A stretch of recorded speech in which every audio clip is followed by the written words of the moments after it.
Over-explaining isn't communication. It's self-protection dressed up as politeness. The more anxious you feel about someone's reaction, the more your brain tries to buy safety with extra sentences. And the weird part is, the extra sentences usually make people trust you less, not more. Here's the open loop I want to plant early. There's a single no structure that makes you sound warm, steady, and non-negotiable, without turning you into a cold person or a people pleaser. I'll give you the exact wording later, but first, you need to understand why your mouth keeps reaching for reasons like it's grabbing the edge of a table during an earthquake. Over-explaining is a nervous system strategy. In psychology, it maps onto a basic threat response. When we sense possible conflict, rejection, or disappointment, the brain scans for ways to reduce risk. Some people go quiet, some people get sharp, and some people start presenting a case like they're in court. You're not doing it because you're weak. You're doing it because your brain learned a rule. If I can make them understand, they won't be mad. If they're not mad, I'm safe. That rule often forms in families, classrooms, teams, or friend groups where moods were unpredictable or where love felt conditional on being reasonable, helpful, or easy.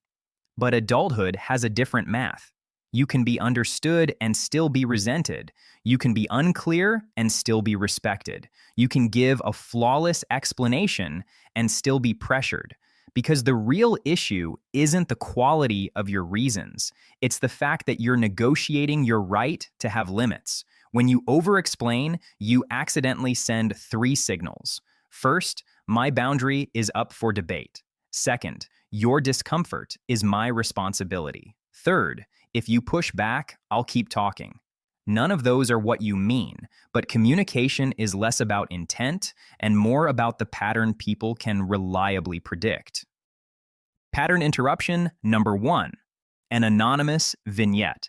A 29-year-old female project coordinator gets a message at 9:47 p.m. from a colleague.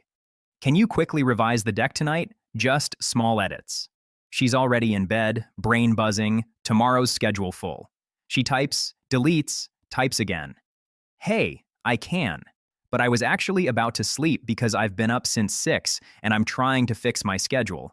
Plus, I have an early meeting, and I promised myself I'd stop working late because it's been impacting my mood.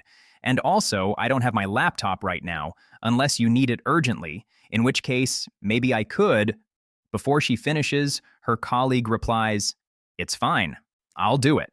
She feels relief, then guilt, then the strange aftertaste of shame. Not because she said no, because she sounded like she needed permission to say no. That feeling is the cost of over-explaining. You don't just decline a request. You lower your status in your own mind. Let's reframe what no actually is. A boundary is not an argument. It's information.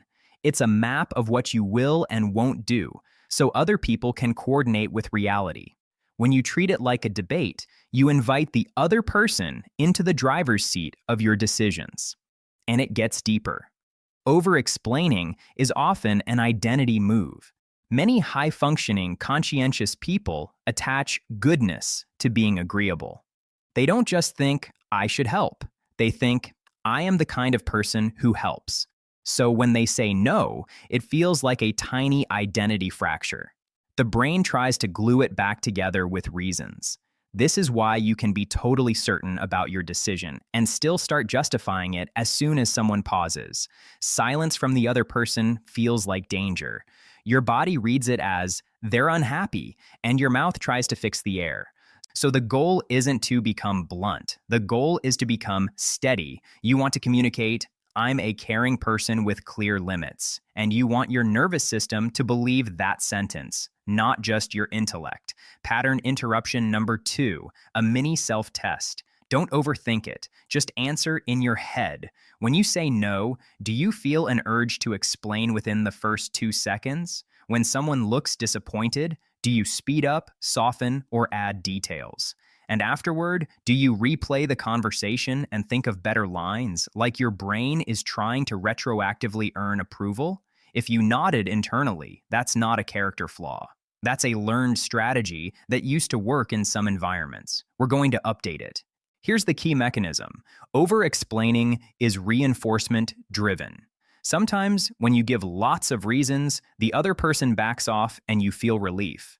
That relief teaches your brain, the reasons saved me. So next time, your brain demands more reasons faster. It's the same learning loop behind checking your phone when you're anxious. Relief becomes the teacher. The way out is counterintuitive. You have to tolerate a small amount of discomfort now, so you don't live with chronic discomfort later. Most people do the opposite.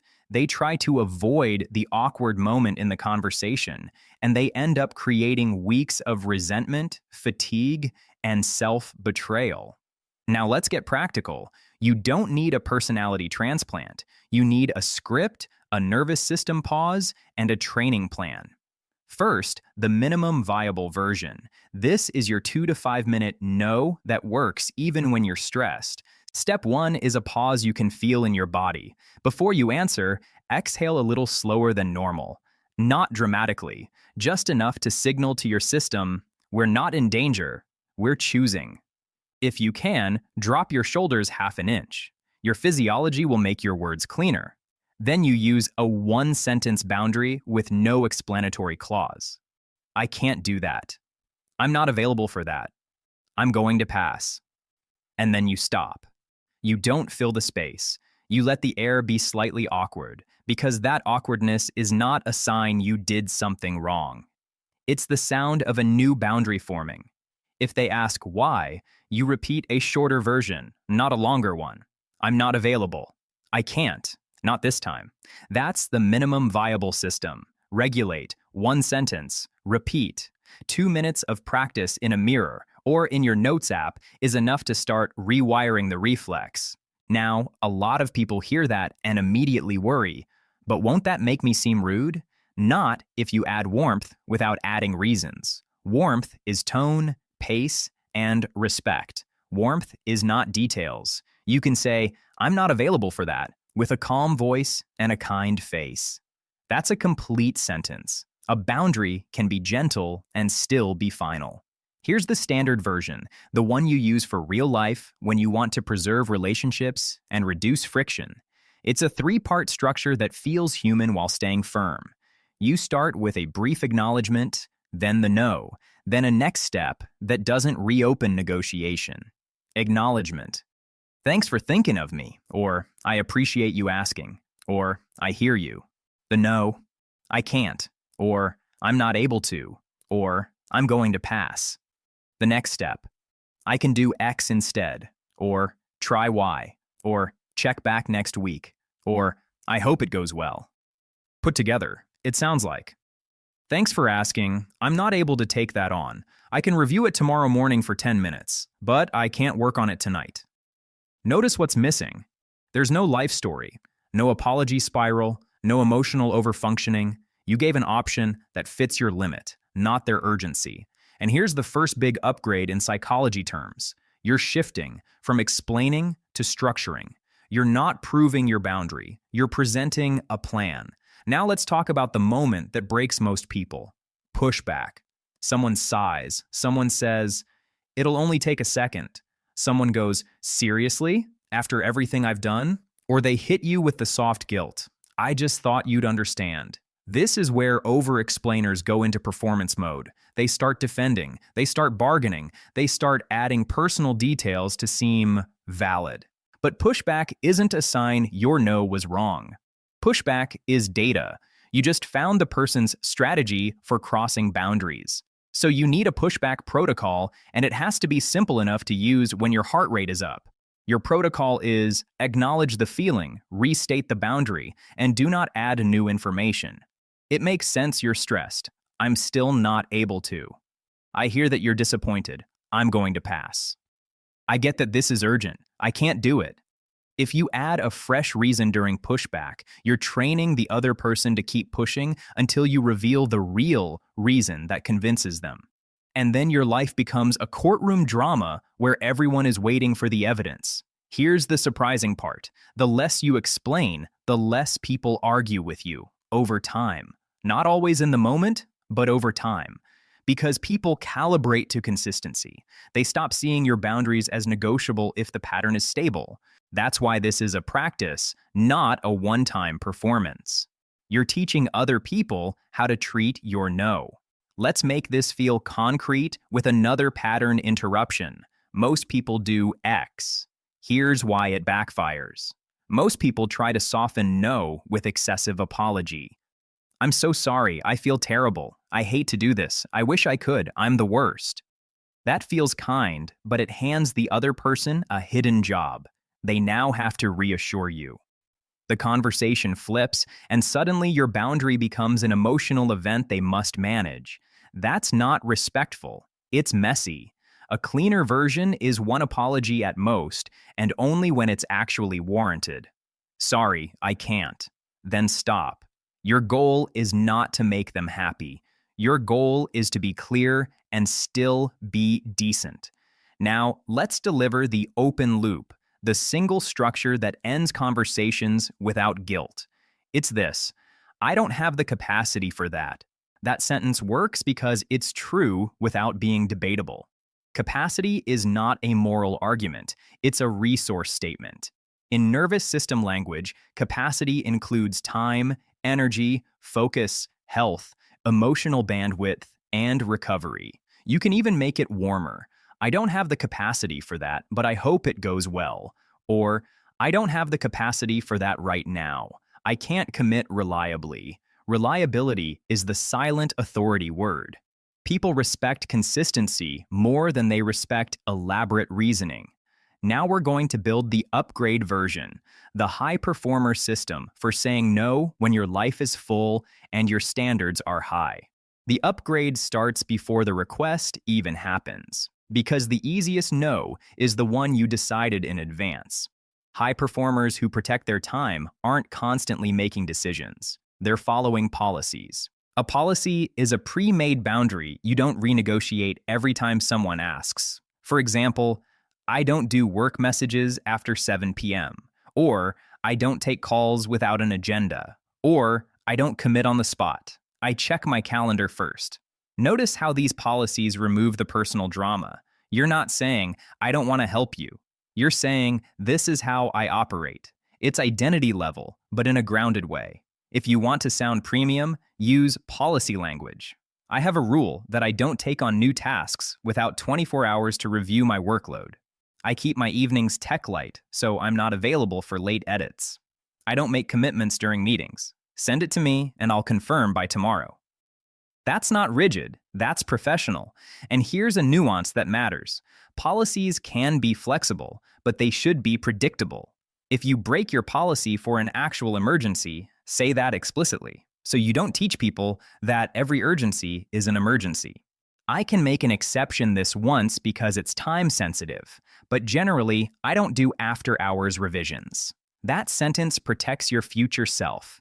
Now we need to deal with the internal part, the guilt hangover.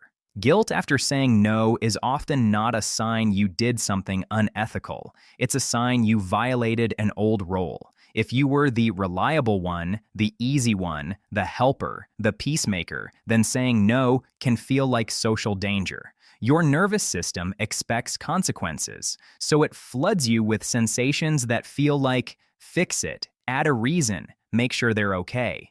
This is where you practice recovery, not rumination. When you feel the urge to send a follow-up explanation text, do this instead. Wait 10 minutes. Set a timer. In those 10 minutes, do something that tells your body you're safe. Walk to the sink and wash a cup slowly. Step outside and feel cold air. Stretch your neck. Unclench your jaw. Then ask yourself one clean question.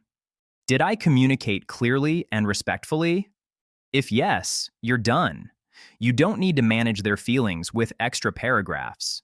If anxiety is overwhelming, consider professional support. Now let's talk about specific situations, because no changes depending on context. In work settings, clarity is kindness. The cleanest professional no includes a boundary and a trade-off, not a biography. Thanks for the ask. I'm at capacity this week. If this is top priority, which of my current tasks should I deprioritize? That line is powerful because it makes limits visible. You're not refusing responsibility, you're forcing prioritization. It also interrupts the common workplace illusion that time is infinite. In family settings, the issue is often emotional access. People over-explain because they're trying to prevent a story like, you don't care about us. So your job is to separate the no from the love. I love you, and I'm not able to do that. I care about you. I'm still going to say no. I'm not available for that, but I'm happy to spend time together on Saturday. You'll notice something. You're not saying, I can't because you're saying, I'm not available, and here's what I can do. That's coordination, not defense. In friendships, especially when you're the organizer or the listener, you might need a boundary around emotional labor. I want to be here for you, and I don't have the bandwidth for a deep talk tonight. Can we do tomorrow? I can listen for 10 minutes, then I need to get back to my evening. 10 minutes is a real number. Numbers make boundaries real. Vague boundaries invite negotiation because they sound like feelings, not logistics. Now, a counterintuitive point that saves a lot of relationships. Sometimes the most respectful thing you can do is let someone be disappointed. Disappointment is a normal emotion. It doesn't mean you harmed them. If you scramble to erase disappointment every time it appears, you train people and yourself that your comfort depends on their constant satisfaction. That's not closeness. That's control through appeasement. Mature relationships can hold no without punishment. So how do you train this skill without waiting for high-stakes moments? You practice in low-stakes reps, like strength training for boundaries. Start with tiny no's, decline a minor favor, choose the restaurant you actually want once. Say, I'm going to head out without inventing a reason. Don't answer immediately when someone texts a request. You're teaching your body, nothing bad happens when I'm clear. And if something does happen, someone sulks, someone pressures. That's not proof you did it wrong. That's proof you needed the boundary. Now let's upgrade your language, because part of over-explaining is using maybe words that leak uncertainty.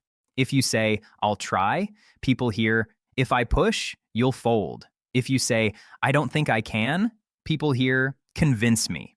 Swap tentative language for clean language. Instead of, I'll try, say, I can't commit to that. Instead of, I don't think I can, say, I can't. Instead of maybe later, say, not this week. You can still be warm. You just stop being porous. Another subtle trap, asking for permission to have boundaries. Is it okay if would you mind if That's fine for small preferences, but for boundaries, it makes you sound like you're requesting approval. Try this shift. I won't be able to, I'm not available. That's adult to adult language. Now I want to address the fear underneath all of this. If I don't explain, they'll assume the worst. Sometimes they will. That's part of life. But here's the key. Explanations don't control interpretations. People interpret through their own insecurities, entitlement, and mood. You can write a perfect paragraph and someone can still decide you're selfish. So the metric for a good no cannot be they felt good.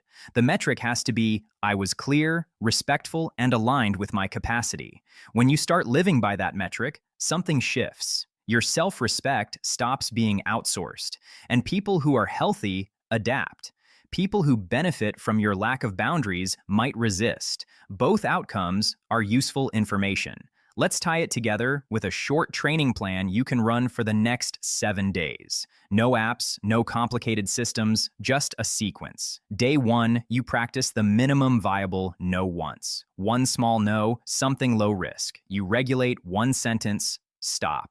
Day 2, you use the standard version once, with acknowledgement plus boundary plus next step. You do it even if your voice shakes a little. Day 3, you practice a pushback line in advance. Say it out loud. I hear you, I'm still not able to. Your mouth needs rehearsal so your brain doesn't improvise under stress. Day 4, you set one policy. 1. Keep it realistic, not, I never help anyone again. Something like, I don't do last-minute favors after dinner, or I don't agree to plans without checking my calendar. Day 5, you practice a number boundary. I can do 10 minutes. I can help for 20. Numbers protect you from emotional creep. Day 6, you let someone be mildly disappointed without rescuing them. You don't send the follow-up explanation. You breathe through the urge. You prove to your body that discomfort passes. Day 7, you review one moment where you said no, not to judge yourself, just to extract the lesson. Where did your language stay clean? Where did you start performing? What would you say next time in one sentence? That's a week. That's enough to change a reflex. Because saying no without over-explaining is not a talent. It's a skill made of two parts, the words and the nervous system. You can learn both, and when you do, life gets quieter in a very specific way. Fewer resentful yeses, fewer anxious explanations, more clean agreements you can actually keep. Here's what I want you to remember the next time a request hits you and your brain starts assembling a PowerPoint of reasons. You're allowed to have limits without making a case for them. You're allowed to be kind without being available. You're allowed to be disappointed in someone's reaction without becoming responsible for it. A calm no is a form of integrity. It tells the truth about your capacity. And that honesty is what makes you trustworthy, not the length of your explanation. If you want to practice this in a simple way, leave a comment with one sentence you're going to use this week. Something like, I don't have the capacity for that, or I'm not available, but I hope it goes well. Writing it once makes it easier to say it when it matters. The old advice was built for a world where you picked one lane, stayed in it, and slowly became the person who does that. But the future doesn't reward single-lane certainty the way it used to. It rewards people who can move across domains without losing credibility. People who can learn fast, translate between groups, and build things that don't fit inside one job title.